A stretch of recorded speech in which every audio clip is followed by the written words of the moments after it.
Well, how's it, Regardt? How are you doing? How's it, Duncan? Can you see me behind this virtual bottle? I don't know, it kind of blends in with the background, actually. Modern technology. What are you having there today? This is actually a collab between Mad Giant and Jack Black down the Cape. So a proper Joburg and Cape Town collab, a pale ale. It's pretty tasty, I'm not going to lie. But I do still prefer Mad Giant's Killer Hop IP, their pale ale, which is pretty nice. Okay. So this is a new one, is it? Yeah, it's a collab, so like a limited edition. Probably use just mix some recipes up and come up with something decent. Oops, got some feedback from YouTube there. So, are you you only drink limited edition stuff anyway? So no, not really. No, that's got. I mean, if it comes out, you have to try it, right? Yeah. But like I said, this is nice. Not a bad beer at all. Yeah. But I do prefer Mad Giant's their own pale ale, which is quite nice and fruity. Yeah. So we've got a nice background behind us here, but it belies the fact that all around me right now is complete chaos as this office gets redone. I'm looking at a painter right behind my computer here. So a painter. A painter. There's someone painting right here. So it's amazing. Well, that's terrible, man. It's amazing what a green screen can do. It could be anywhere. It could be anywhere. Are you painting green paint by any chance?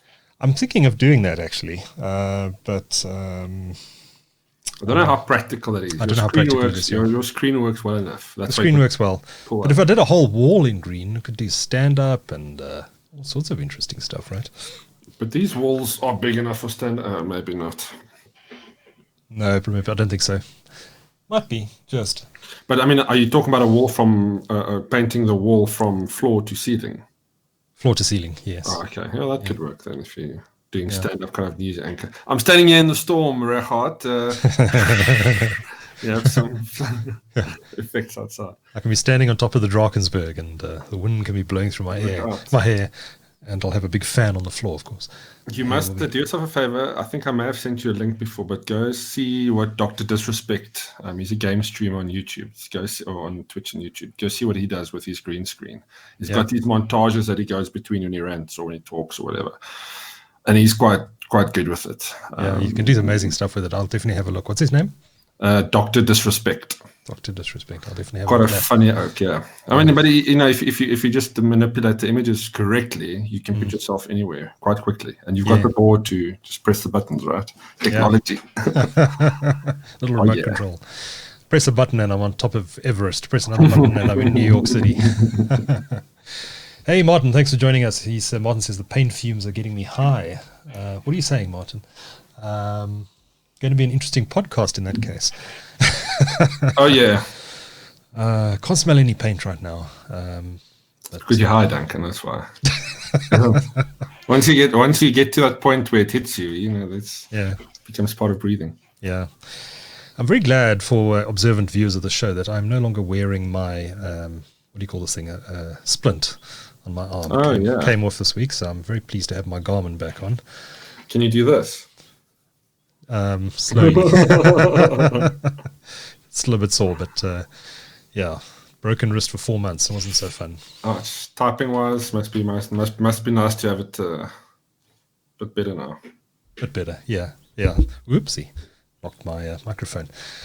Right, that's enough banter for one show. I think should we get this show on the road, Regardt? Guess we're here now. We may as well. We may as well. There's nothing else to do on a Sunday afternoon, right? I'm Duncan McLeod. And I'm Regardt van der Berg. This is TalkCentral episode 271 for the week starting 15 September 2019. TalkCentral is brought to you by TechCentral. Join our YouTube stream live on Sundays from about 1 p.m. and please hit that subscribe button. On TalkCentral this week, Blue Label's upcoming results and what we can expect them to say about Cell C. Also on the show this week, Apple's new iPhones and Apple Arcade and Apple TV, plus USB 4 is coming, and there's news on the new Microsoft Simulator. Oh yes, Flight Simulator. Can't wait to talk about that. Well spotted, Regardt. And I can't believe I didn't pick that up. Flight Sim fans, you're going to want to stick around for this podcast. It is Sunday afternoon. We are live streaming on YouTube, and it's time, of course, to talk about everything technology. How's it, Regardt? How's it, Duncan? Good, thanks. Let's do our quiz. The first question. Vox's Frog Food Networks this week said it was buying the network assets and customers of which fiber broadband provider? And scientists, quite excitingly, have discovered water on a potentially habitable planet. They're calling it a super Earth. It's 110 light years away, so we're not just going to hop on a spaceship and go there. What is the planet called? The third question, who this week said Facebook's Libra cryptocurrency would not be allowed to be developed on European soil? And this week, 2 US companies had market caps above $1 trillion for the first time. And at the same time, which companies are they? And for 1 million points, Apple this week announced... Trillion points. Don't disvalue the points, devalue the points now. 1 trillion Zim points. Apple this week announced 3 new iPhones. What are they called? Nice, easy question to end the quiz this week, and we'll, of course, be talking about those iPhones shortly. But Blue Label and Cell C, the Blue Label results are going to be coming out in just over a week and a half's time, and I think it's going to be one of the most interesting set of results we've seen from a JSE-listed company in some time. They delayed them, of course, from late August when they normally publish their results to the 26th of September, which I think is a Thursday. And they did this on the back of a possible revaluation of their 45% stake in Cell C. And we all know the troubles that Cell C has been going through in the last little while. They've had their debt downgraded. There's talk of them possibly not paying suppliers. We know that they didn't pay MTN for the roaming agreement or didn't pay them on time. That roaming agreement is being renegotiated. So there's a hell of a lot going on behind the scenes. There's talk of a recapitalization of Cell C being led by Jonathan Baer's Buffett Consortium. So hopefully we're going to get details on all of that in just less than 2 weeks from now. But this is it. It's down to the wire for Cell C. There's clearly a lot of stuff happening behind the scenes to try and save this company. And Blue Label is obviously very closely involved in all of that. I would expect through any recapitalization that Blue Label's shareholding in Cell C is going to be reduced quite significantly with the new shareholder or shareholders coming on board. We know that Telkom has said that they're no longer interested in buying Cell C.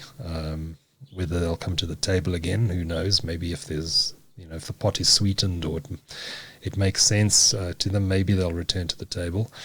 But it's crunch time for Cell C. This is it. In 2 weeks, we're going to know what their game plan is and how they intend to survive. It's interesting times. Yeah, interesting and potentially, devastating, right? I mean, I'm a very happy Cell C fiber customer, and I'm sure that will be affected by this. Oh, you're still on Cell C fiber. How are you finding it? Oh, yeah. I've never had to be honest with you, I've never had a problem with it. But the other day, I had double my speed coming down when I was downloading some stuff. So double your speed? Yeah. I mean, I'm a 50 meg line, and it came down on 100 meg. So.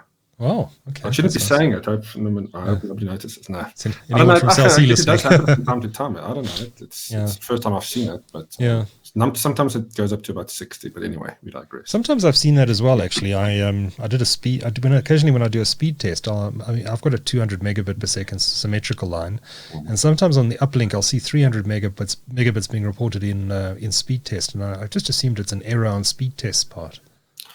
Yeah, I think it's the way the software works. I'm completely talking without any kind of knowledge of this, but I would understand. I would imagine the software works that it's throttling. It's a software throttle, right? So, depending on how a packet gets pushed through, I don't know. Sometimes the software might just, just give you. I don't know. It might not recognize certain packets, or maybe the speed that it's being pushed at. I don't know. It's maybe pushed a bit faster. Yeah.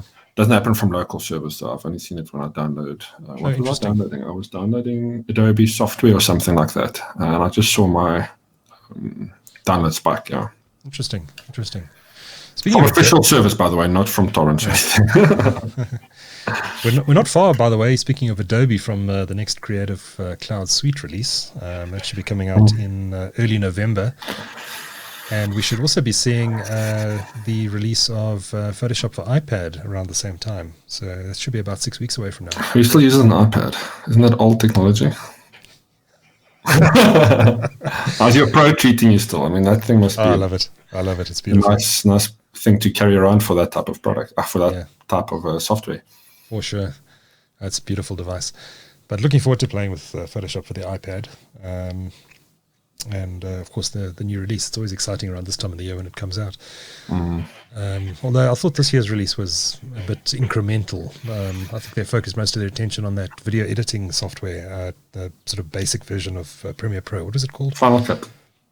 No, that's the Apple product. So are you talking about? Adobe Rush. Oh, Adobe Rush, yes, sorry. Yeah. Have you used Rush? Do you use it at all? No, I'm a Premiere Pro user. I love Premiere Pro. So I find, if I do editing, I just use that, even if it's simple mobile edits. But yes. I need to kind of explore more of that. Yeah. Actually, now that we're talking about Premiere Pro, it's just jogged my memory. Martin, who's in the chat room, actually introduced me between shows over the last 2 weeks to something called DaVinci Resolve, which is free to use software. There is a pro version which you pay for, but the basic version is pretty full featured, and it looks pretty powerful. I haven't had a chance to really sit down with it yet and try and edit some video software, but I was reading a couple of reviews about DaVinci Resolve online, and it looks like it's comparable to Adobe Premiere Pro in terms of feature set.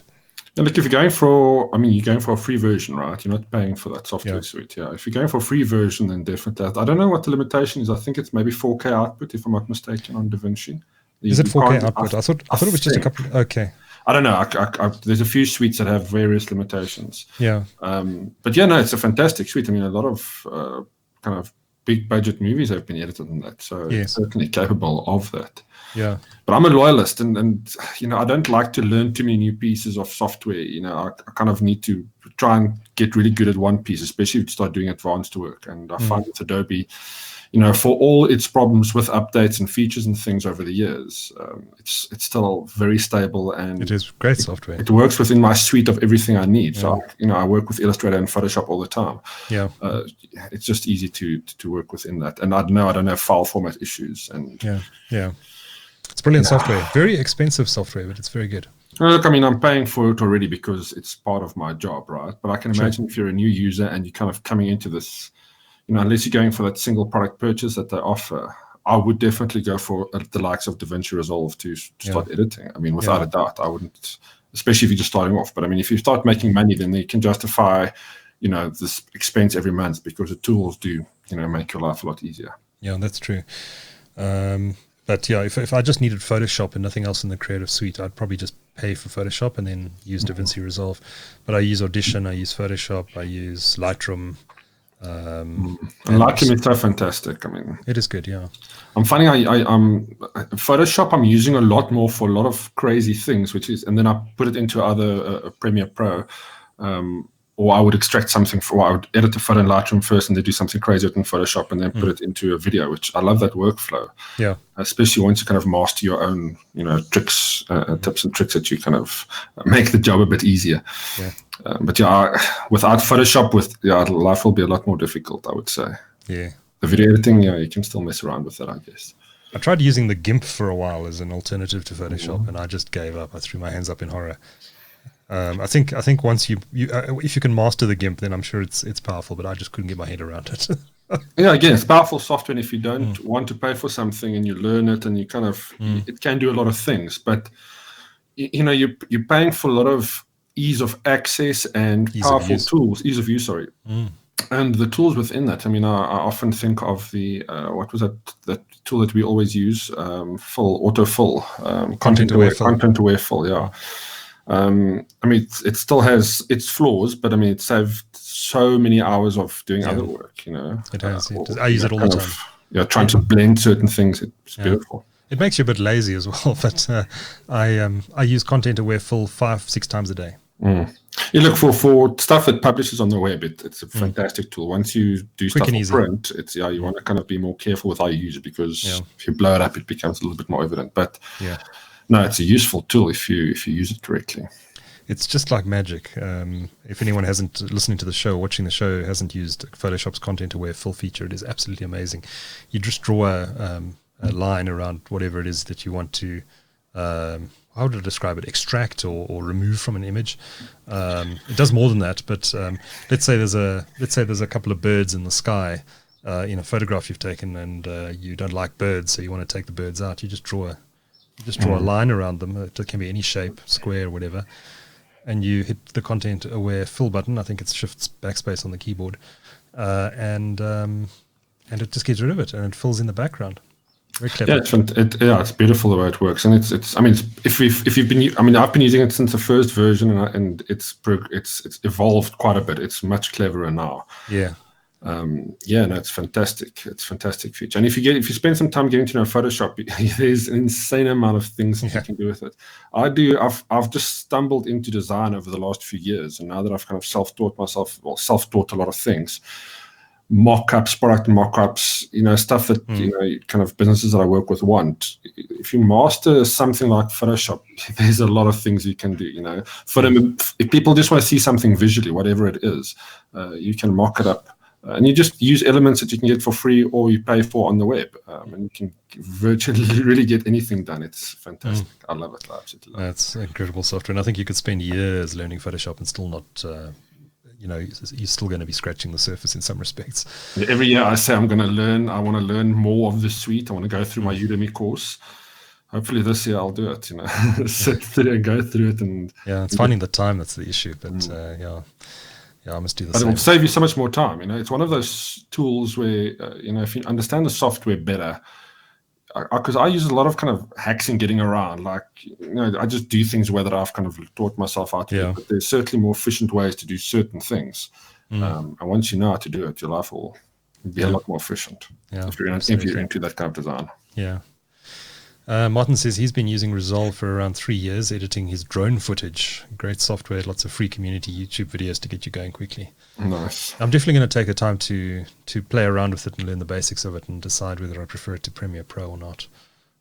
It's interesting. I mean, do you want to move away from Premiere, or are you just looking for an alternative? Are you finding Premiere too difficult? No, it's not that. I just like to play with software, to be honest. And I've got Premiere Pro. It's part of my Adobe subscription, so I probably should just use it. But that's what I'm asking. Rather get good at one and try to mess around with, because that's always been my problem. It's these software suites are so powerful. There's a lot of them out there, and Final Cut, if you're on Mac, is another fantastic contender. One thing I did like was when I was setting up, when you set up install DaVinci Resolve, it asks you whether you want to use the same keyboard shortcuts that Premiere Pro uses, or Final Cut, or whatever editing software you happen to use. So that makes life a little bit easier. So it'll give you an interface and the shortcuts and that sort of thing that are more aligned to Premiere Pro to get you in easier. Clever. Yeah. Look, I have to give kudos to Premiere Pro. I don't know if the other software suites do it, but they've really jacked up the effects and the overlays within Premiere Pro. So a while ago, I remember just having to use and kind of push through After Effects to get some of these things done, buy a template, modify it, and then put out what you want to put out. Yeah. Now within Premiere Pro, there's what do they call it? It's graphics within your kind of Premiere Pro overlay. I forget what the actual name is. But there's a whole bunch of templates built in, or you can download some, or you can create your own. Mm-hmm. And it's fantastic. I mean, it's akin to what you can do in After Effects to a degree, obviously. Yeah. But within that one suite, you can do a lot of things. You never have to actually go out of it, and it's something I haven't really found with the other guys. I don't mean with Resolve. How would you get special effects in? Or how would you create special effects? You would still have to have After Effects, probably. It'll be interesting to see. Yeah, I mean that's kind of Maybe they do have it built in. Maybe they've got other software suites, right? DaVinci isn't just limited to the video editor. Yeah. So let's talk iPhone. What do you think of those? What do you think of that design on the new iPhone? I mean, it's kind of nice. I like it. It's kind of bold, and it's especially. I mean, we know everybody with the iPhone is generally speaking kind of shoots photographs, right? And serious kind of phone photographers like to go to iPhone. So I mean, it's making a nice statement. This is a proper shooter. It's in your face, yeah. I had our colleague Nafisa Akabor on the podcast this week to review the new Samsung Galaxy Note 10 Plus, and we chatted a bit about the new iPhone, and she hates it. She hates that design. She says it's ugly, but I think in green, and it makes a bold statement. I think it looks sexy. I mean, what else are they going to do? This is a question. I mean, they can make it look the same as the previous thing, but I mean, looking at the size of those, I mean, okay, the lens isn't the size of that little round No. protrusion at the back. So if you look at it closely, the lens is still the same kind of size. Yeah. But I don't know, I like it. It's maybe, it looks a little bit more aggressive, like It this does. is intended to be a camera. I don't think it had to be that big, but they did it deliberately. It was a design decision by Apple, and I think it looks nice. It looks nice. Yeah, I think it's not something to make me turn away from it. But I can understand if people are a little bit more discreet with their camera and they just like a slicker design. This is going to be like, well, what is this? Yeah. The reviews are, of course, yet to come in about these cameras, and this iPhone is all about these cameras. I'm sure it's going to be good. I'm sure it'll be good, but it is also a bit of a case of Apple catching up with the Android hardware. The Android world has kind of overtaken Apple in terms of smartphone photography. Yeah, look, the photographs that I still take with my P20, my Mate 20 Pro is beyond insane, and I'm talking about using it for kind of bigger projects and things. Yeah. Apple has always been strong in that respect, and their low light stuff has been getting really good over the last 2 iterations that I've seen. This time, I don't know, the demos they showed at that release or that event last week made some pretty bold claims. So it'll be interesting to see if that actually works as well, and also what the noise is when you push it up. But it's funny how your cell phone, when last did you actually take out your DSLR to shoot anything? Not for a while. Only when I go to press conferences, actually. Yeah, I still use it from time to time, but I much rather pull out my phone because the quality, especially in low light conditions, my SLR with a flash or my smartphone, I choose my smartphone for low light any day of the week. It just for general pics, for sure. For general photographs, if you're out and about, want to take a quick. Yeah, but with 20 megapixels, you can do so much with it. Yes, you might not get the sharpness, but if you're going to blow it up at that size, again, if you're a pro, you're going to have a right solution. You're going to have the lights, but for everybody else, it's And if I go to a press conference and I'm sitting in an audience and I need to get a picture of the CEO of a company, I'm not going to use my cell phone because obviously I'm just not going to get a good picture because I want to use a long lens and I want to get a close-up picture of whoever it is, and I just can't do that with a cell phone. And you want to look a bit more pro, right? You don't want to be walking around. But that I guess that stigma is changing a little bit. But I wouldn't be hesitant to do that if I need to. That photograph.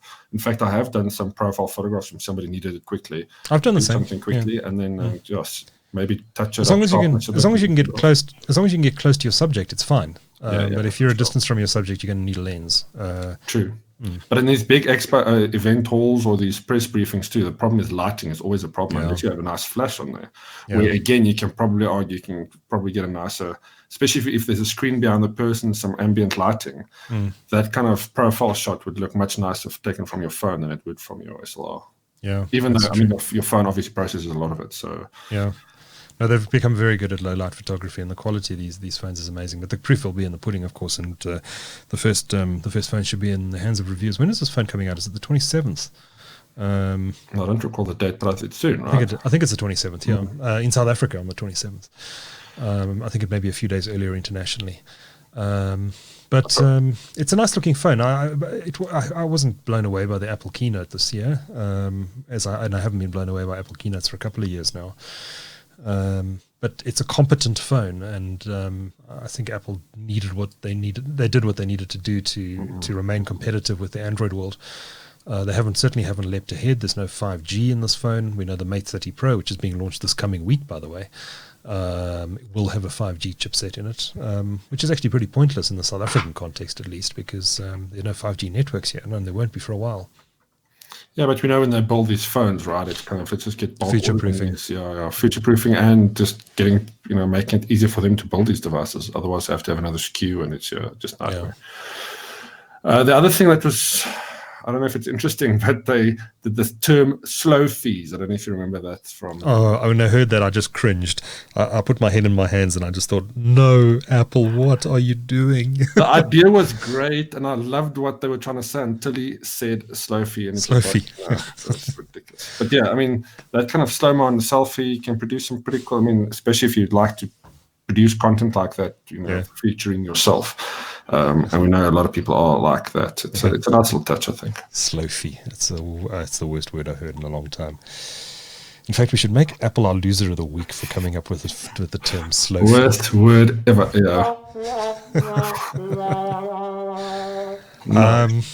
So there we go, new iPhones. So iPhone 11, the price dropped slightly. I think it was about I forget the exact price before, but it was something like $749, and now it's $699, something like that. Or it was $700, now it's $650. They've dropped a little bit. Price of the Pro versions have stayed the same, of course. Would you get one? Not at the price. It's too expensive. You can get a better deal in the Android world for thousands of rand less. Yeah, that's kind of the sad. I mean, it's always been premium priced, but now it's just kind of made it a little bit of a joke, I think. Yeah. You're not getting that much value out of it. If you're in the iPhone world and you're getting contract or getting a contract, you'll probably be happy with it, and you'll be paying your premium 1,000 odd rand for it. Well, put it this way: we know that Samsung's premium devices are also not that aggressively priced. But if you get a 256 gigabyte version of this iPhone 11 Pro Max, it'll cost you in South Africa probably in the region of 28 or 29,000 rand. You can also buy a 256 gigabyte Galaxy Note 10 Plus, which has a larger screen, a better screen arguably, and a pen with it, if that's your thing, for 23,000 rand. So 5,000 to 6,000 rand less than the equivalent iPhone. Is that premium justified? I don't think so. Well, how many people buy this phone cash? I don't think a lot of people buy it cash. A lot of people put it on contract, and that amount of money is probably a 50 to 100 rand premium difference, right? So people I don't think people look at it necessarily in terms of 5,000 rand saving. Yeah, they want an iPhone because it's one of those desirable, high desire items, and you want to have it. Buying it for the brand. People are going to go for it regardless. Yeah, I mean, I certainly would. Yeah, I don't. Yeah, because I've moved away from it, and I appreciate what the Android world has got to offer. There's no value in that high price for me. I certainly would be looking at a different Android. I agree. I mean, if the price was in the same ballpark as Android flagships, then I would probably get one.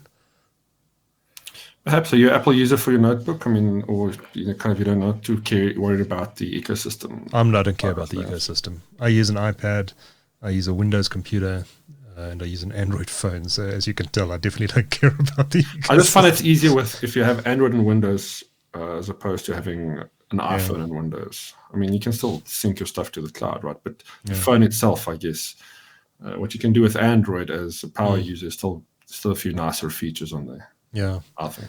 And there's a few things I don't like about Apple. The fact that it forces Safari on you as the default browser. There's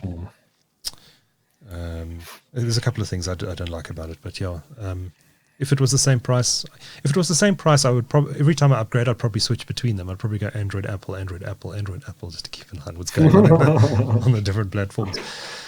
But the other interesting stuff out of the keynote this year were the announcements about the subscription services. So Apple Arcade was launched at $5 a month. That will be coming to South Africa as well. And then Apple TV Plus, which is their Netflix competitor, which I think surprised everyone at coming in at $5 a month, which is significantly below the price of Netflix. But I think that reflects the fact that Apple TV Plus at launch is not going to have all that much content.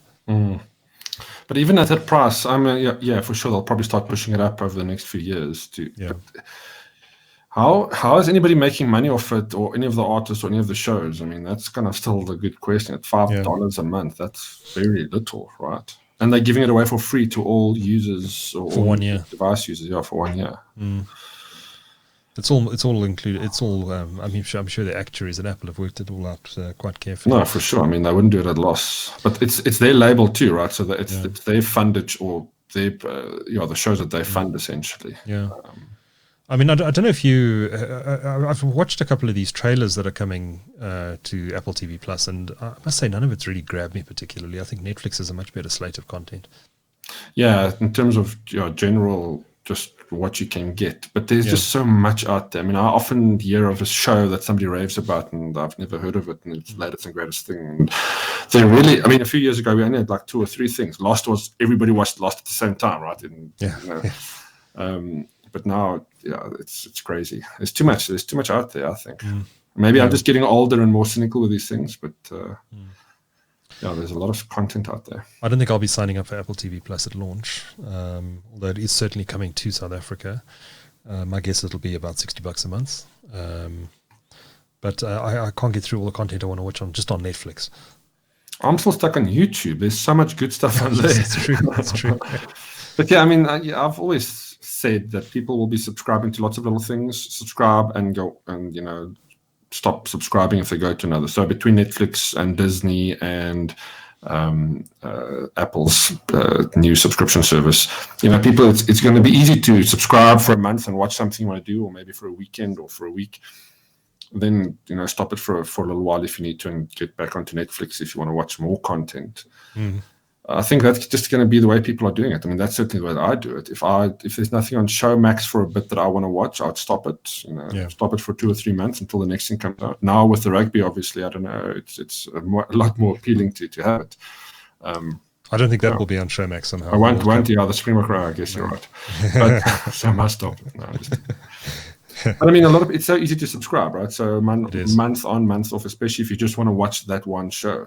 Yeah. And they're obviously bargaining on the fact that people don't do that, but for consumers that kind of keep control of how they spend their money and what they subscribe to, that's the way to do it. Yeah. So launching, I think I said in November, if I'm not mistaken. Be interesting to see what content they've got, but there's a lot of good stuff coming out on Netflix at about the same time, so I don't think I'll be signing up. Got the next season of The Crown, which is a fantastic show. I don't know if you watched any of The Crown, Regardt. No, I watched David Dobrik, Duncan. David Dobrik. David Dobrik, I don't know him.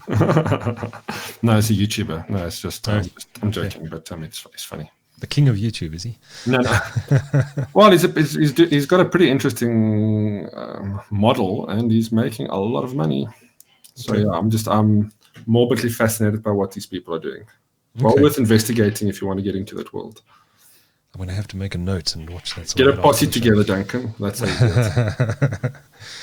Right, let's talk about something quite exciting, and that is the imminent release, I think it's imminent, of USB 4. I thought USB 3 was just launched. Yeah, but we need more speed, more power, more throughput, right? Do we need USB anymore? I mean, we've got fiber, we've got the cloud. Yeah, look, I mean, there's still storage, I guess, within, I think content production still drives a lot of it. You still need a lot of very fast throughput for non-cloud connected large files. Hooking up cameras and all sorts of things, yeah, I suppose. I mean, I'm running out of storage regularly because video files are quite large and I've got a lot of them. You don't want to delete them, so you archive them or most of my stuff's on Dropbox, and Dropbox manages it very quickly. If I want to, I kind of unsync, I just check the box and say online only, and it'll remove them from my physical drive and keep them online only. Okay. But getting your data from one device to another device quickly, I mean, or from a camera for that matter. So with USB 4, we're going to see 40 gigabits per second. I mean, that's 40. Wow. So it's going to be the same speed as Thunderbolt 3, and it will be compatible with Thunderbolt 3. So I guess it's just aligning of the technologies that's making it very appealing for USB users. But I think it's going to be a big benefit for video users because it's going to have better allocation, better resource allocation for video. Yeah. So you're transferring large files, it's just going to be much quicker. Yes, we have that option with getting stuff to the cloud, probably quicker. Sometimes it's quicker for me to send something to Dropbox and downloading it onto my other machine than it is to if I have a USB stick around, which I hardly ever do these days. Yeah. But it'll retain the same size, obviously, that little round USB 3 shape that we've come to appreciate. The USB-C size. Yeah. Okay. For the consumer products, obviously. Yeah. 40 gigs a second, that's amazing. So as it's coming out, it should emerge late in 2020, according to an article on Tech Radar. And there's no costing on it yet, but they predict that the cables will not be cheap. Why? That's an interesting question. I mean, are they going to be much thicker cables? Probably, right? I don't know. But it'll be compatible with all the stuff, with all the cables and with all the USB technology. Just obviously won't reach that speed. You'll just need dongles. Always dongles. Look, it's a little bit exciting if you're acquiring more speed. I certainly, when I transfer terabytes of data, I mean, I've got some external drives here that you really must stop shooting in 8K, Regardt. I don't. I do. Just joking. It's all my B-roll, all the edits, all the incorrect takes I do. Yeah. But yeah, it's even photographs these days. When last you take a raw photograph, so that's quite huge. 20, 30 meg file. Yeah. So I need to sort out my external drives very quickly, actually, because they take forever to transfer between. Yeah. I was taking raw images on my Nikon using the FOST shutter release. The auto shutter release, and you hold it down and it goes. Why? That's like 2 terabytes right there. Just going. What? My memory card is full already. It's up to like 1 minute. Oh man. So you're still doing much photography shooting with that? I mean, you're still doing casual shooting with it, or is it still your phone that you're using? Mostly my phone, because the DSLR is so damned heavy. But I do love using it, and I do need to make a plan to go out there. And there's so many good photography groups in Joburg where you can go out and do walks and stuff. And I love the hobby, so I must just find the time to do more of it. Yeah, it's the purpose of shooting, right? Canon also announced, we didn't put it in the show notes, but Canon also, Canon announced or leaked. The 90D was just announced, so which is the upgrade in my line of camera. Okay. Which is rather exciting. So, nice. Yeah. Nikon used to have the D90. Now Canon's got the 90D. Well, they also have the 80D and the 70D and the 60D. So okay. I suppose it follows on then. Yeah, unless they went the iPhone route, and it could have been the Canon IX. Yes. What? Yeah. XA. What is it? Oh, that's their video cameras. XA. I was looking at the XA55 Canon. I think I spoke to you about it. What a beautiful piece of kit that is, but bit pricey. Often these days when I look at any of these technologies, I try and justify it, like, what can I do with it that I can't do with my existing stuff? And every time the answer comes up, I mean, it's for me at least, that there isn't anything. I think for most consumers, it's really the same when you come down to the actual usage. Yeah. Still shooting in 10. I mean, my phone can shoot 4K, which is great, but the files are too big, so I only shoot in 1080. 4K does give you a little bit of brightness, but then when I import it, I immediately step it down to 1080, and then that's the file that I keep. Again, unless you're a pro, for most people, the stuff that you have is probably going to be good enough. For sure. But it's always nice to drool over these things. Oh yeah, no, we want these things. Oh, trust me, we want all of these nice things. But I always try and justify, how would I use that better? Yes, I would love to have the new cameras. I mean, more GoPros. That's very practical of you, Regardt. Very practical of you. We need to be. Somebody has to talk sense to the kids. So you're not going to rush out and buy that new Tesla Model S? Are they available in South Africa yet? No. If they were, it would be dangerous for my wallet. Would you sign up, eh? I'd love one of those. I'd get the Tesla Model 3, actually. That's probably the most practical Tesla. I think, but for South Africa, I would still be a little bit hesitant with electric vehicle because I'm a road trip fan, so I want to. That's true. Drive into the country. I mean, I'm actually looking at a vehicle now, and kind of shopping around for just an old secondhand something. There's a lot of choice out there. Yeah. Especially if you want to kind of just have something not to worry about mileage. For example, if they're still well looked after. I saw a very nice Aston Martin DB9 secondhand for sale the other day, if you're interested. How much? $500,000? $200,000? If it was written off, I can maybe get the tires. Yes, the tires are probably worth more than the badge, the front badge, or the keys. The keys are always nice to dangle around. Yeah, for sure. Speaking of nice things, Regardt, this is something you discovered today, I think. Let's get past the ads. Go, micro. We don't know. Come on. Take us to the airport. There we go. No, still more text. So this is, there we go. Let's get out the way. Come on, let's go. There we go. We should just do Look how beautiful that is. Those are rendered graphics, believe it or not. This is the new Microsoft Flight Simulator, which is coming in. Regardt, have you fallen off your chair? I'm sure you are. Are you still there? I'll try to look at I haven't seen the video yet. Oh, haven't you seen this? Okay. I'm not really. I mean, I appreciate the but wow, that is amazing. Wait till you see what's coming. I'm not a massive Flight Sim fan. I used to be when I was a kid. I guess I just one of those things that I lost, but this is beautiful. Stunning. Look at that. That's my favorite shot. Wow. That's Dubai. Don't know where that is. And how good are those graphics when you get up close, or is it the same old thing where it's? Well, that's rendered in 4K. It looks beautiful. But how close can you get to those without losing the quality? Because I remember with right in front of your screen. I used to fly down to all the places, and then the graphics just become worse the closer you get to the ground. Oh, really? No, I think they've sorted all So you that can out. go in, it'll be a GTA 5 style. You can get into a car and then just, hijack a vehicle and drive around. No, this isn't Not quite that. Grand Theft Aeroplane. Well, they've got the visual data. They just need to, that's nice. They just need to overlay. You see, what I would do with this is I would fly all over South Africa if they've got those models. And I would that would what I would do. That's what I do, yeah. I gave up on Flight Simulator years ago and moved to X-Plane. And X-Plane 11 is fantastic. I love it. But this looks like next-gen stuff. It looks incredible. So the news is that if you join the Flight Simulator Insider program, you'll be able to download the first alpha release of this on the 19th of September, which is this week, Thursday, I think. How big is that file going to be, the download file? 25 teraflops. I have a feeling this might be over 100 gigabytes. It will be a big game. And what will their global maps will be beautiful, right? So you'll be able to fly. Oh, that's a good point. In the alpha release, they'll probably only have limited scenery. Oh, you're right. And it'll probably be very buggy, so you will literally crash your plane. But I'm quite excited about this, and I'm really glad Microsoft has reignited this franchise, which I'm pretty convinced they did purely to show off their xCloud functionality.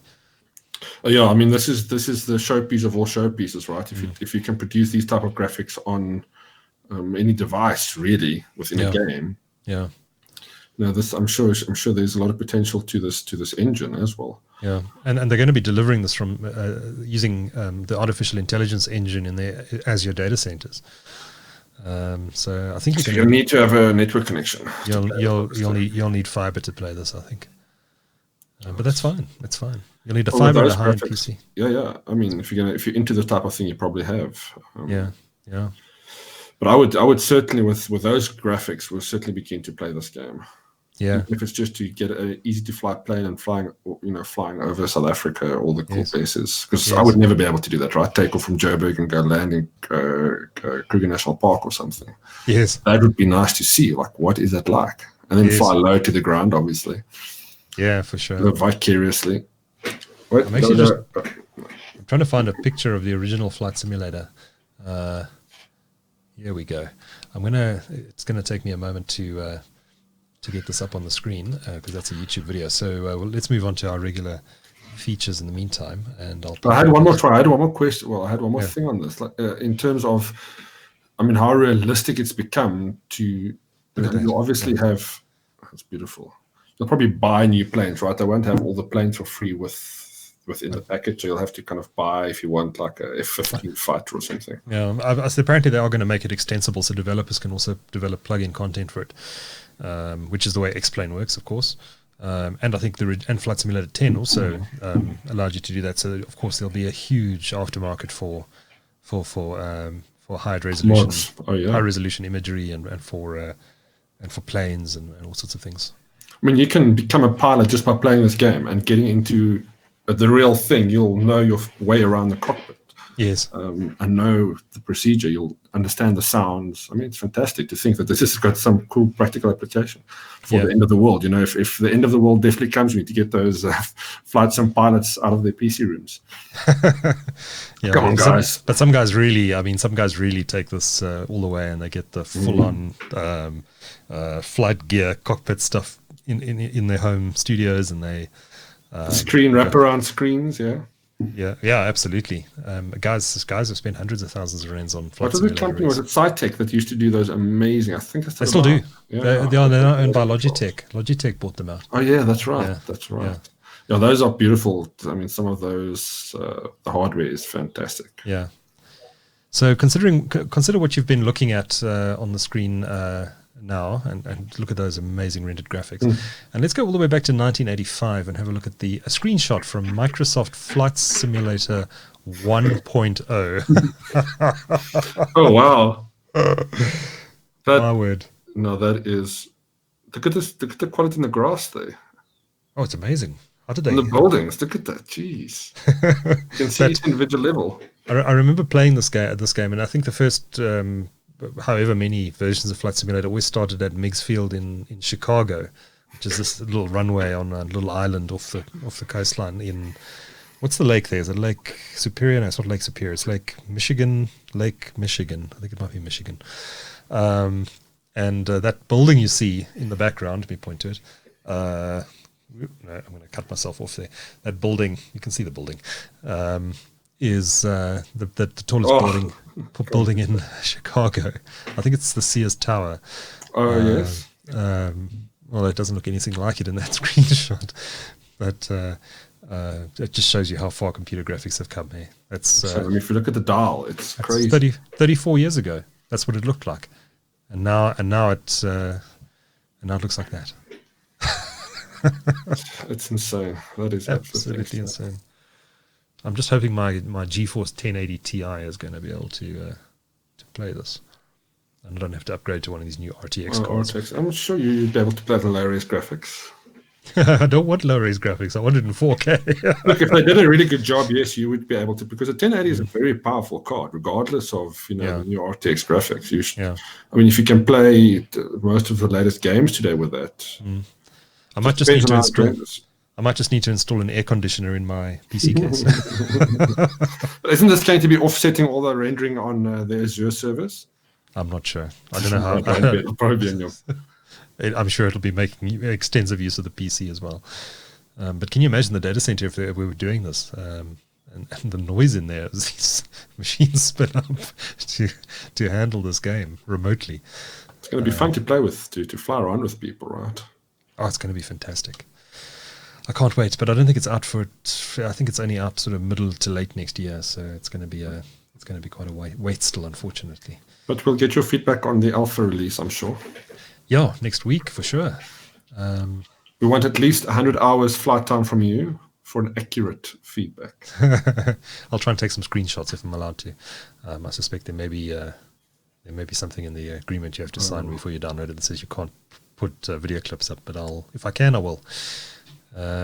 Martin says he used to play that old Microsoft game too. Loved the cracked windscreen when you die. Yes, you crash on the ground and there's a crack on your windscreen instead of a. I still don't think in even the latest versions they don't do a fiery inferno. You just get a stops. And I've gone out of focus again. Martin also says, imagine another 34 years from now, plugged into the Matrix, live forever.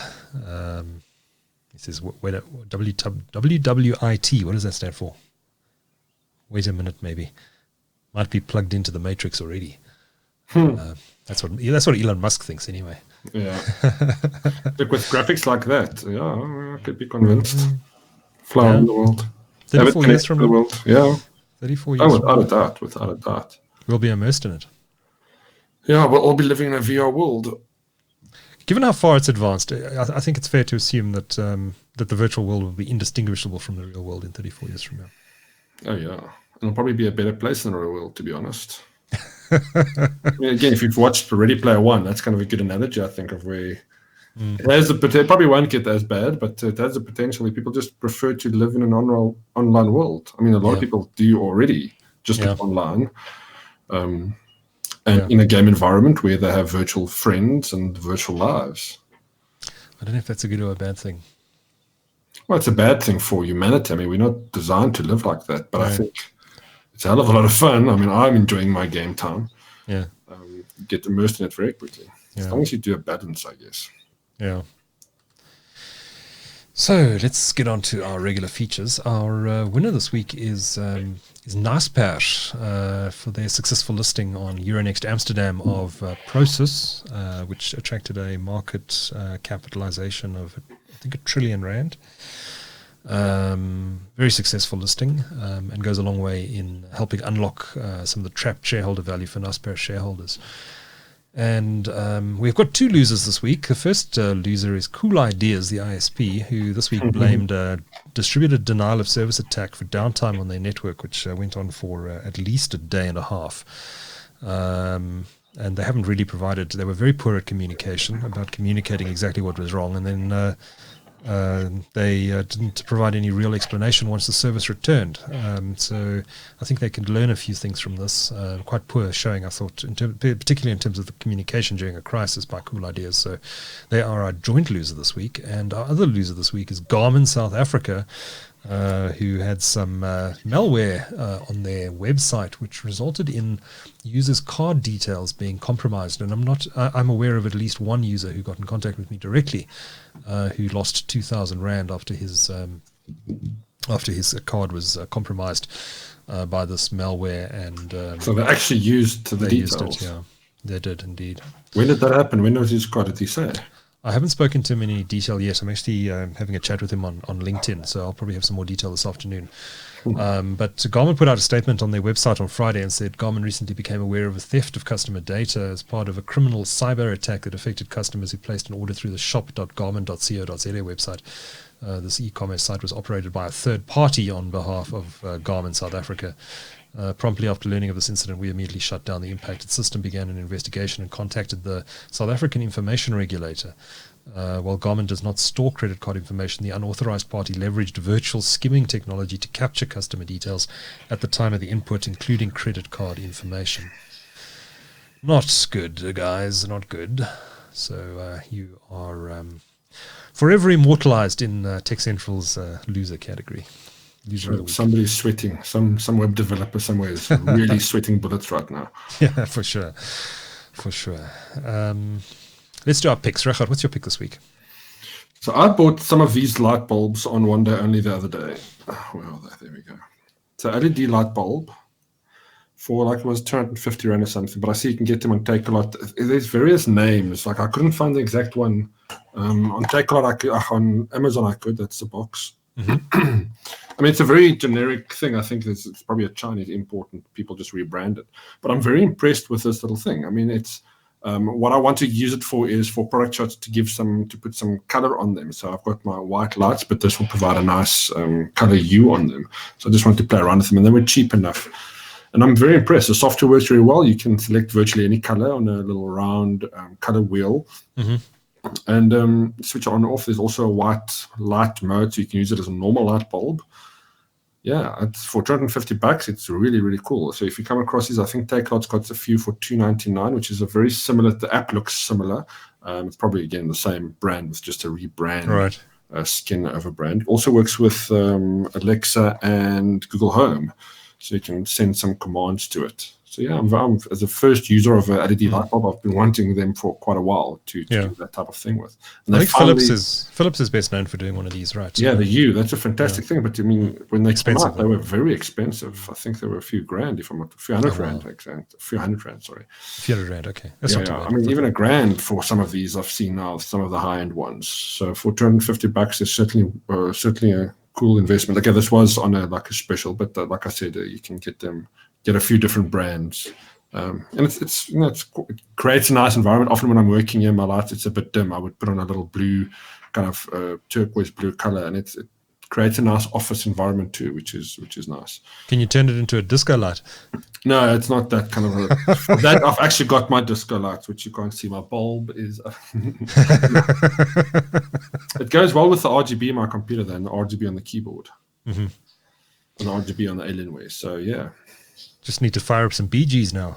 No, it's not one of those that's light sensitive and it doesn't have all those functions. I know what you want, Duncan. No, I don't want it. My pick this week, actually I've got two picks, and I don't have a picture for the second one, but I'm going to throw the first one on the screen.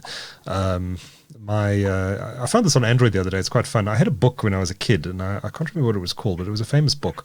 And it was a survival manual. It was written in the 1950s or something, passed on by my father. And this is kind of the Android equivalent, the electronic equivalent. It's called the Online Survival Manual, and it's really, that's literally what it is. So the apocalypse comes, which you never know, it might happen any time now. Especially since, did you see an asteroid the size of the Empire State Building whizzed past Earth the other night? Yeah, not good. I think it was last night, in fact. So catastrophe could strike at any moment, and you never know. You might need access to this stuff. Although you'll need to keep your Android phone charged so that you can read all this stuff. I was just going to say, is there a printable version of this? But there's no internet in the bush. If the internet's gone down, how do we access how to make a fire? Well, thankfully, it's all in the app. But it's basically the boy's survival manual. It teaches you how to make tools, how to deal with poisonous plants, how to filter water, basic medicine, crossing water, how to do basic signaling, how to camouflage yourself, etc., etc., etc. So it's kind of fun, and it makes for fun reading. And I think in this internet age, I think a lot of us just don't know how to do this basic stuff. So it's fun if you're bored one afternoon to install this app and read through a few of these things, and maybe even try them out with your kids. But my main pick this week, for which I don't have a picture, is Vivaldi for Android. And you'll know, Regardt, I've been using the Vivaldi web browser on my desktop now for a good 2 years, and I absolutely love it. I prefer it to Chrome, and it's been getting better and better and better.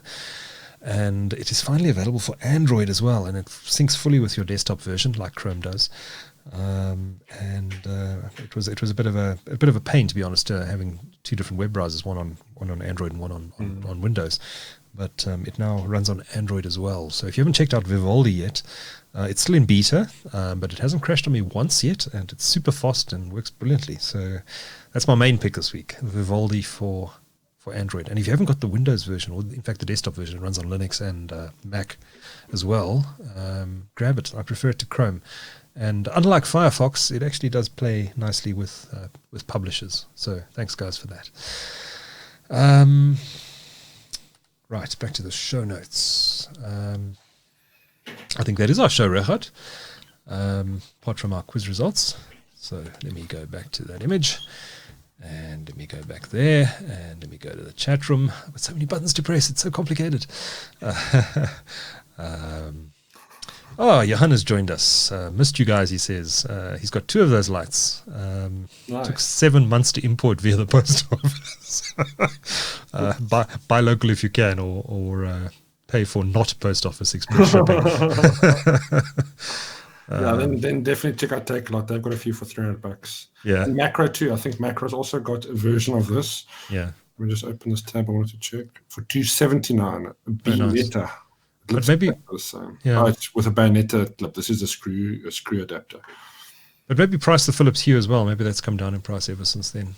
Well, let's check. I mean, while we're there, you know, you're getting good quality if you're buying Philips. Yeah, I mean, in that app, you can actually sync it to do lots of awesome things with. Let's see, TP-Link, no, Philips Hue, white, no, strips, Philips Hue. No. While you're looking for that, Martin says, still rocking Vivaldi, Duncan, since you recommended it. It's a really good browser. Good on you, Martin. He says Vivaldi plays nicely on Linux too. Good stuff. Good stuff. Have you found a price, Regardt? Philip, no. Is it available locally? Must be. It doesn't seem like it. Philips Hue, I can only find like 60 watt white dimmable LED for $500 type of thing. So nothing with the Philips Hue color price. No, maybe somebody, but I would imagine that's going to be within R1,000, I think, with all those functionality features. Yeah. Well, here's a Philips Hue 4-pack for R1,600. But I think that's white only. White. It is white only. Yeah. Amazon's the best place to go and check, or would it be on Amazon? It will be on Amazon, yeah. It doesn't look like it's sold locally because the Google Shopping tab is not showing anything. But while you look that up, let's do the quiz results. I'll do the first question. Vox's Frogfoot Networks this week said it was buying the network assets and customers of which fiber broadband provider, and that's Blitz Fiber. Second question. Scientists have discovered water on a potentially habitable super Earth 110 light years away. What is the planet called? And the answer is a very, very memorable K2-18b. Very memorable indeed. Want to get a postcard from that place. Who this week said Facebook's Libra cryptocurrency would not be allowed to be developed on European soil? And the idiot in question is French Finance Minister Bruno Le Maire. Fourth question. This week, 2 US companies at market caps above $1 trillion at the same time for the first time. Which companies are they? And the answer is the dominant Microsoft and Apple. That's incredible, actually. So the two most valuable companies in the world are both worth $1 trillion. They were both founded around the same time in the 1970s. They are two of the oldest IT companies in the world. And they're the most valuable in the world. It's incredible, the longevity of these companies. They've been around for 45 years. And both of them had times when we all thought this might be it for them, right? And they've come back. Certainly Apple, yeah. Certainly Apple. I mean, Microsoft was also kind of heading downwards under Steve Ballmer. And Apple back in the late 90s was in serious trouble. In fact, ironically, it was Bill Gates who bailed Apple out. And now here we are, 45 years after their founding, and they are the two most valuable companies, vying to be the most valuable company in the world with a market cap each over $1 trillion. There's definitely a business case study in both of these companies, I think. And they're both actually quite different in their main business. I mean, Microsoft fell completely at the Apple hardware space, in the phone hardware space, or in the hardware space in general, I guess. The peripherals are always very good, but where Apple quite excelled in that. It's interesting. And last question in this week's quiz. Apple this week announced 3 new iPhones. What are they called? And that's the iPhone 11, as the Hardy does go overhead, the iPhone 11 Pro, and the iPhone 11 Pro Max. Doesn't exactly slip off the tongue, but I think it's better than iPhone XS Max. Yeah, no, geez, I don't understand the naming. But I guess it is easier. 11 Pro, and 11 Pro Max. Yeah, it's not bad. Yeah. At least they dropped that silly X, so we don't even know. Everyone was calling it the X or the iPhone 10. I didn't know what to say. XS, it was iPhone 10s, XS, the iPhone XS, the XS Max. Oh, that was terrible. But at least the naming convention has been simplified a little bit. They should just stick to a year, like call it the iPhone 2018, 2019. No, any brand. I'm surprised they haven't done that, because they've done that to so many of their other products. They'll probably date it too quickly. Do you want to be walking around with an iPhone 96? No. Yeah, they want to encourage people to upgrade all the time. If it hasn't, it just looks like an iPhone and hasn't got a model number, then people say, "I've just got an iPhone." Which one? I don't know. It's all the same thing. Yeah, exactly.